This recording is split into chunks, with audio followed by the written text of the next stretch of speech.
Yo, what's going on YouTube? It's your boy GZTV. This was kind of like an on-the-fly decision of mine to watch this movie. We have the 2022 Australian supernatural horror film directed by Danny and Michael Filippo, written by Danny Filippo and Bill Heinzman, and based on a concept by Daley Pearson.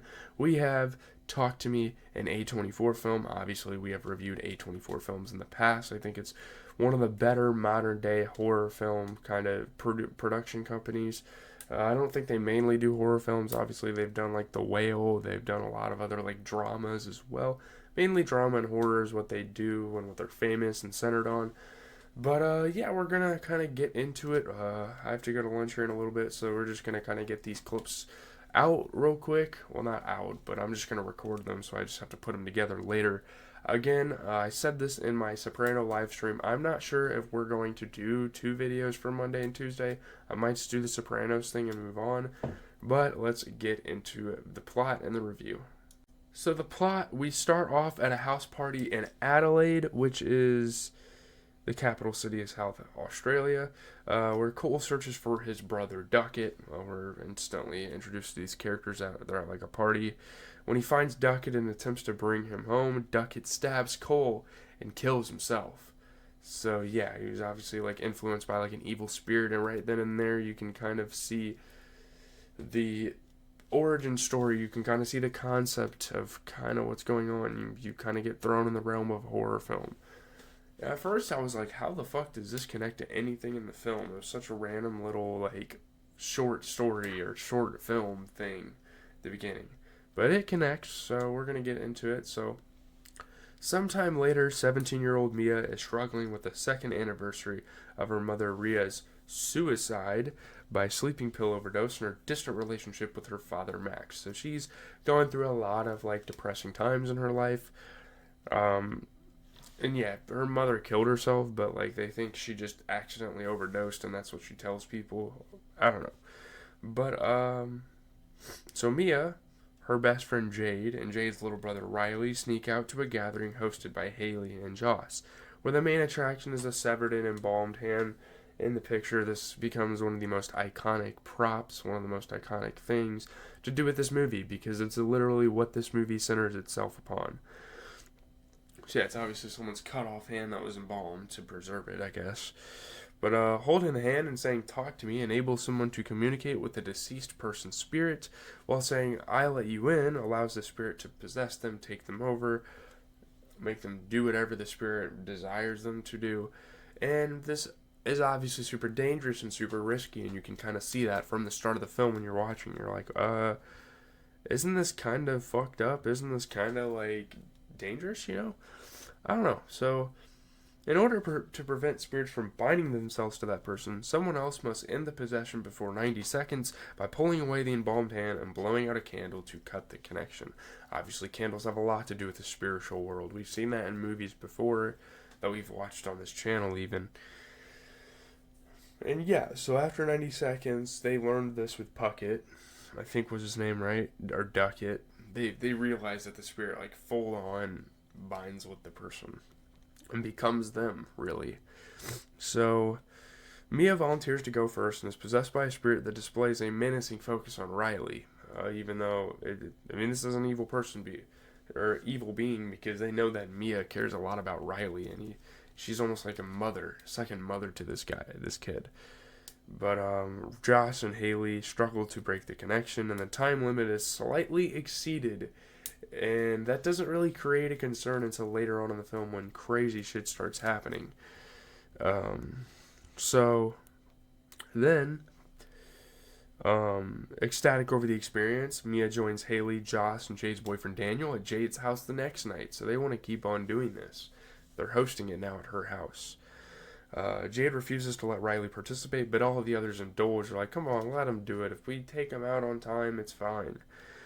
When Jade leaves the room, Riley insists and Mia lets him take a turn for 50 seconds, which again is, we're not taking any risk here. This is a little kid. We don't want to like ruin his life. So Riley appears to be possessed to the spirit of Rhea, who attempts to reconcile with Mia. So this is the spirit pretty much trying to, now that you look back on it, this is like the spirit trying to finesse its way into someone's body and completely bind with them, which is crazy. So yeah, tries to reconcile with Mia. Mia is super stunned. She stops the group from ending the possession to keep talking to her mother in time. Riley's body is overtaken by spirits, and it's official that like he's pretty much been binded with the spirit and possessed fully for eternity, pretty much. And they make him attempt suicide. He is hospitalized in critical condition. They make him pretty much like smack the fuck out of himself on his desk. Boom, boom, boom, until he like fucking dies from it. Obviously, like beating himself to death, which is super fucked up. It's super disturbing. You know, this is a very emotionally distressing film because this is a kid. Again, horror films are usually like afraid to do stuff like this to a kid. But this is just brutalizing. I mean, it's A24. This type of shit happens, you know, with those movies. So Mia, now haunted by visions of Rhea, is blamed for Riley's injuries and shunned by Jade and her mother Sue. It makes sense though. Like, she was the only one that Riley knows super well in the room that encouraged him to do it, right? B, she wouldn't stop talking to him after the time limit, and it's like, well, now he's binded because you're so selfish and you want to talk to your deceased mother so much, you know? So, having secretly taken the embalmed hand, Mia offers Daniel to stay for the night at her father's house. Why did Daniel agree to this? I don't know. Whilst platonically sharing a bed with Daniel, she witnesses a spirit appear and suck on Daniel's feet. This is obviously not what it looks like for her because she sees someone sucking his feet. When he wakes up, he instead sees Mia sucking his feet in a trance and leaves. He doesn't know what the fuck to say to her at this point. She's obviously a super clingy character, and this movie like makes clear of that, like from the start of the movie, you know. So Mia uses the hand to contact Rhea, who insists that her death was accidental and that she needs to help Riley, who is still possessed, and attempts suicide every time he returns to consciousness. Like, she wants to be a good person. This is like a good spirit. It's like, well, go help him. We kind of fucked him up, you know. So every time he gains consciousness, he's like smacking his head on the table, trying to kill himself. Yeah, again, he's been binded by this spirit, like officially. And there's endless spirits, because obviously there's endless dead people out there, so that's kind of what happens with that. So Mia leaves the connection open and begins seeing her mother without the hand, losing her grasp on reality. I don't know if it's her hallucinating or her like fully harnessing these powers of like being able to see deceased people, but I don't know. So the friends track down Cole, who explains that a living body naturally expels invading spirits. Like, over time, you're just gonna lose the connection with the spirit. Like, that's just what happens. But that's not how it appears to go by the end of the movie. So Mia, fearing that Riley may not have time, attempts to contact him in the hospital by using the hand, but it is instead shown a vision of Riley being tortured by spirits in limbo, which is kind of the realm he's trapped in. And it's obviously super duper disturbing and super traumatizing for her to see a little kid go through this, like a kid that she cares about as well. So yeah, Riley obviously hurts himself, so they have to get to this quick before he actually like kills himself because of the spirit. So yeah, at home, Max reads Rhea's suicide note to Mia and apologizes for hiding the truth from her. Obviously, he covered it as an accidental drug overdose at the beginning of the film, but now he has to tell his daughter, like, hey, she killed herself. Like, you know. Rhea's spirit tells Mia that Max is lying, and Mia hallucinates that she is being violently attacked by Max, causing her to inadvertently stab the real Max. There's all sorts of crazy plot twists. There's all sorts of crazy things that go on in this film. A24 makes a lot of shock pieces. Like, that's just what they do. That's just the company's MO. So, yeah, it's kind of what happens. She stabs the imaginary Max, thinking it is the imaginary Max, and kills her real father. So, super fucked up. Obviously, now she doesn't have any parents. So, what does she have to lose at this point, you know?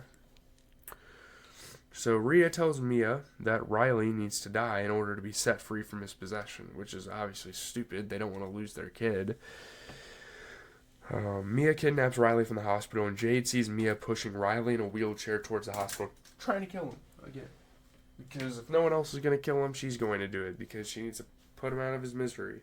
I feel like that's a super stupid, twisted thing she heard from the spirits. Rhea attempts to convince Mia to push Riley into oncoming traffic, but instead, Mia falls into the oncoming traffic and lies badly injured on the road. She throws herself out there. She cares so much about this kid, you know. So Mia finds herself in the hospital where she sees a fully recovered Riley talking to Jade and Sue while Max leaves in an elevator.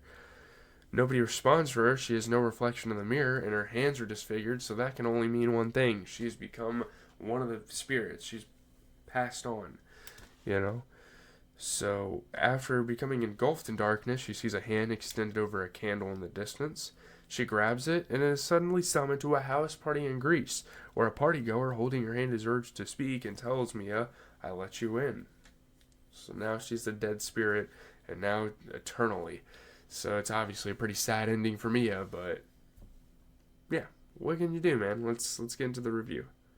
So getting into kind of like the critical response slash the review segment, whatever you want to call it, this is a pretty solid movie. I mean, with a gripping story and impressive practical effects, Talk to Me spins a terrifically creepy 21st century horror yarn built on classic foundations. I think it's pretty solid. Like, it's a fun film to watch. People generally like it. I would say it's about a B film. It's pretty good. Um, yeah, I mean, distinguished by wonderfully gooey practical effects and deeply distressing visual jolts, especially when young Riley falls under the hand's malignant influence. Talk to Me has a hurtling energy that's often violent but never purposefully cruel. Like, this doesn't come from evil intent like the making of this movie, you know. Um, yeah, Wild and Bird did great as performers. I mean, the film owes much of its potency to Sophia Wilde's continually evolving lead performance and a remarkable Joe Bird. I think Joe Bird was the kid in the movie. Maybe he was Daniel, I don't remember. I think it was the kid, though. So, yeah, Bird and Wilde were great. I mean, Joe Bird, a superb and surprising performance. But even when Talk to Me flirts with incoherence, Wilde pulls it back from the brink. More than just a great scream queen, she makes vivid sense of Mia's ravaged emotions, revealing her to be a captive less to the spirit realm than to her own inconsolable grief. So there's a lot of interesting things. The character development is really solid, really strong in this film. It's fire, man. I think it's pretty good. I mean, the grim prologue leaves little doubt that horrible things are going to happen to people we're asked to care about. And while the ending may not fully satisfy the emotional expectations that have been built up, better too few comforting explanations than too many. You don't want to over-explain the ending. So I feel like what they did is better than what they could have done. You know, the story had shaky logic, but also a rock-solid sense of instilling dread, with a minimum of special effects and a sound design that turns the chill up to 11. This was a scary movie. I mean, you know it's bad when I have to turn down the movie at a point, because I'm so scared of it. You know, again, just a really good film. I mean, it deftly stitches its deepest fears around the idea that grief and trauma can be open invitations to predatory forces from the great beyond. It marks a welcome splash of new blood on the horror landscape. Possibly a new franchise, you never know. It's an interesting concept. The performances were great again. I mean, while the predominantly young cast is solid, especially Bird as Riley, talented newcomer Wilde does the heaviest dramatic lifting, which is great. I mean, it's a somewhat mixed bag, though. There's a couple flaws. I mean, the script doesn't fully blast the serious tenure. This is nonetheless a confidently crafted effort with enough intriguing elements to keep viewers involved, if not particularly scared. I mean, trauma has become a catch-all shorthand for many horror filmmakers. Um, I mean, as much as the Philippus prove their worth as horror directors, as writers, the relationship between two families bonded by trauma proves a little complex to bring home here at times. But yeah, obviously weighing on trauma gets a little old in horror, but I don't think this is a bad movie because of that. I don't really have much else to say, though. I think it's a very solid effort. I think it's a really good movie from A24. Now, is it better than, like, Midsummer and Hereditary and movies like that, like The Whale? I don't think so. I don't think it's, like, a top-tier A24 movie. I would never say that about it, but it's still really solid. I still think it's something that anyone who's a fan of A24, anyone who's a fan of horror should definitely check out. So anyways, leave a like, comment, subscribe. I am out. These clips should be posted, like, by mid-afternoon. We'll have to see about it. I'm out, guys.